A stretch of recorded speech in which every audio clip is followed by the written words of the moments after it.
జిల్లాలో ప్రధాన పార్టీలపై ఆదివాసీ తెగలు ఆగ్రహంతో ఉన్నాయి. లోక్సభ ఎన్నికల్లో గోండు నేతలకే టికెట్లు ఇవ్వడంపై అసంతృప్తి వ్యక్తం చేస్తున్నాయి. భవిష్యత్తులో జరిగే స్థానిక సంస్థలతో పాటు ఎమ్మెల్సీ ఎన్నికల్లోనైనా తమకు ప్రాధాన్యత ఇవ్వాలని కోరుతున్నాయి. ఈ మేరకు హామీ ఇవ్వాలని డిమాండ్ చేస్తున్నాయి. లేకపోతే పార్లమెంట్ ఎన్నికల్లో తమ ప్రతాపం చూపుతామని హెచ్చరిస్తున్నాయి.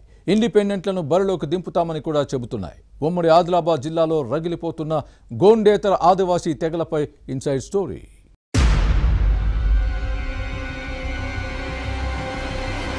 ఉమ్మడి ఆదిలాబాద్ జిల్లా ఆదివాసీ తెగల్లో అసంతృప్తి రాజుకుంటోంది. హక్కుల కోసం ఇన్నాళ్లు కలిసికట్టుగా పోరాడిన నేతల్లో గ్యాప్ పెరుగుతోంది. పార్లమెంట్ ఎన్నికల్లో ప్రధాన రాజకీయ పార్టీలు కేవలం గోండులకు మాత్రమే టికెట్లు ఇవ్వడంపై ఇతర తెగలు అభ్యంతరం వ్యక్తం చేస్తున్నాయి. కాంగ్రెస్, బీజేపీ, బీఆర్ఎస్ గోండు నేతలనే అభ్యర్థులుగా ప్రకటించడాన్ని తప్పుపడుతున్నాయి.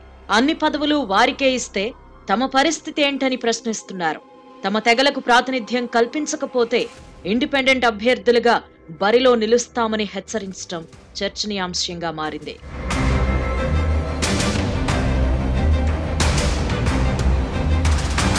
తెలంగాణలో Adilabad, Mahabubabad ST reserved parliament స్థానాలున్నాయి. కాంగ్రెస్, బీజేపీ, బీఆర్ఎస్ మహబూబాబాద్ అభ్యర్థులుగా లంబాడా తెగ నేతలను బరిలో దింపుతున్నాయి.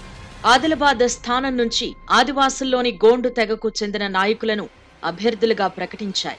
బీజేపీ అభ్యర్థిగా గొడం నగేష్, కాంగ్రెస్ తరపున ఆత్రం సుగుణ, బీఆర్ఎస్ నుంచి ఆత్రం సక్కు పోటీ చేస్తున్నారు. అయితే ఒకే తెగకు చెందిన వారిని అభ్యర్థులుగా ఎంపిక చేయడాన్ని ఆదివాసుల్లోని ఇతర తెగల నేతలు తప్పుబడుతున్నారు. రాజకీయ పార్టీలు తమను పరిగణనలోకి తీసుకోకపోవడంపై గోండేతర తెగల నాయకులు అభ్యంతరం వ్యక్తం చేస్తున్నారు. ఆదివాసులంటే కేవలం గోండులు మాత్రమే కాదు అని గుర్తు చేస్తున్నారు.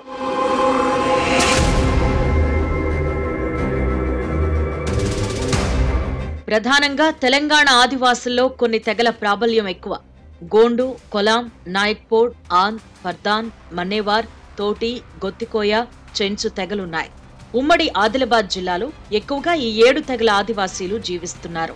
ఈ క్రమంలో ప్రధాన పార్టీలు గోండు సామాజిక వర్గాల వారిని అభ్యర్థులుగా ప్రకటించడం రచ్చకు దారితీస్తోంది.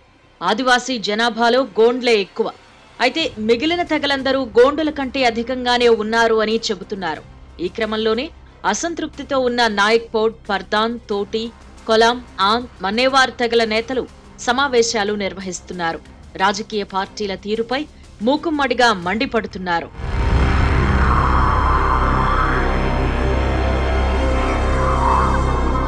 వాస్తవానికి లంబాడాలను ఎస్టీ జాబితా నుంచి తొలగించాలి అని డిమాండ్ చేస్తూ ఉమ్మడి ఆదిలాబాద్ జిల్లాలోని ఆదివాసీలు చాలా కాలంగా ఉద్యమిస్తున్నారు. దీనిని సాధించుకునేందుకు ఆదివాసీల్లోని అన్ని తెగలు పోరాడుతున్నాయి. ప్రస్తుతం రాజకీయ పదవుల్లో తమను అస్సలు పరిగణనలోకి తీసుకోవటం లేదని గోండేతర తెగలు గొంతు కలపడం చర్చనీయాంశంగా మారింది. అయితే ఎంపీ స్థానంలో ఎలాగూ అవకాశం ఇవ్వలేదు. రాబోయే స్థానిక సంస్థల ఎన్నికల్లోనైనా సీట్లు ఇవ్వాలి అని డిమాండ్ చేస్తున్నాయి.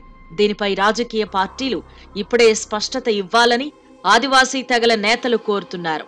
భవిష్యత్తులో ఎమ్మెల్యే, ఎంపీ, ఎమ్మెల్సీ ఇతర ముఖ్యమైన పదవుల్లో ఒకటి గోండులకిస్తే మరొకటి గోండేతర తెగల వారికిచ్చేలా చొరవ చూపాలని అడుగుతున్నారు.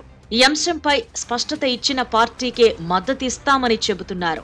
లేని పక్షంలో స్వతంత్ర అభ్యర్థులను పార్లమెంట్ ఎన్నికల బరిలోకి దించుతామని హెచ్చరిస్తున్నారు. మరి భవిష్యత్ పరిణామాలు ఎలా ఉంటాయో చూడాలి.